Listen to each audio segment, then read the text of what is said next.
আমার জীবনে আমি ততক্ষণ খুব ভালো থাকি, যতক্ষণ না আমার জীবনে উটকা ঝামেলাগুলো আসে। উটকা ঝামেলাগুলো কি জানেন? যারা আমার রক্তের কেউ না, কিন্তু আমাকে আলগা পিরিত দেখাতে আসে। সেটা হোক ছেলে অথবা মেয়ে। মানে সে আমার সাথে এমনভাবে কমিউনিকেশন তৈরি করার চেষ্টা করে, তারপর আমার লাইফে এন্ট্রি করে এবং কিছু জিনিস ডিস্ট্রয় করে, তারপর সুন্দর মতো চলে যায়। এই কারণে আমি বোধ করি আমাদের সবার এই ধরনের সম্পর্ক থেকে বা এই ধরনের পরিস্থিতি থেকে সবাইকে সতর্ক থাকা উচিত। দেখবেন সে আমাদের জীবনে তেমন কিছুই না, অথচ সে এমন ভাবে আপনাদেরকে ভালোবাসবে বা এমন ভাবে টেক কেয়ার করার চেষ্টা করবে, মনে হবে কি না কি। তারপরে আবার ওইভাবে যারা আসে ঠিক ওইভাবেই আবার তারা চলে যায়। তাই আসলে এই সমস্ত ব্যাপারে খুব বেশি সাবধানে থাকা উচিত। এই জন্য আমি কি করি, মানে অনেকেই আমাকে বলে আমার মন নাকি শক্ত। এখন আমার মন শক্ত বা নরম এতে তো আপনার কিছু যায় আসে না, মানে আপনার জীবনে তো কোনো ইফেক্ট পড়ছে না আমার মন যদি শক্ত হয়ে থাকে।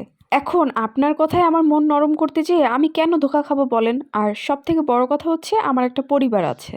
আমার বাবা আছে, মা আছে, আমার হাজবেন্ড আছে, আমার ২ টা বাচ্চা আছে। সবকিছু মিলিয়ে আলহামদুলিল্লাহ আমি ভালো আছি। আমার মা আমার বেস্ট ফ্রেন্ড এবং আমরা বাসায় খুবই মজা করি।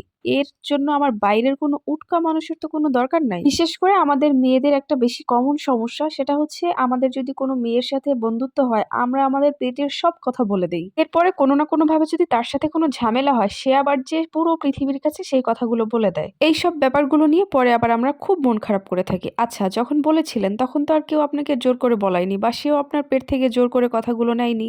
যখন বলেছিলেন তখন তো হুঁশ থাকার দরকার ছিল যে এই কথাগুলো নিয়ে পরবর্তীতে আবার ঝামেলা হতে পারে। এই জন্য সবাইকে আমাদের প্রাইভেসি মেনটেন করে চলা উচিত। একজনের সাথে পরিচয় হলে ৫ মাস সময় নেন, তারপরে তার সাথে সবকিছু শেয়ার করেন। দেখেন যে সে আপনার কথাগুলো গোপন রাখে কিনা।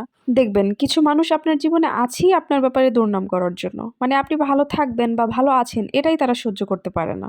আপনারই পাতে খাবে, আপনারই প্লেট ফুটা করবে। এখন দেখেন আমরা তো এখন ম্যাচিউর, তাই না? সো আমাদের সব ব্যাপারে ভেবেচিন্তে কাজ করা উচিত।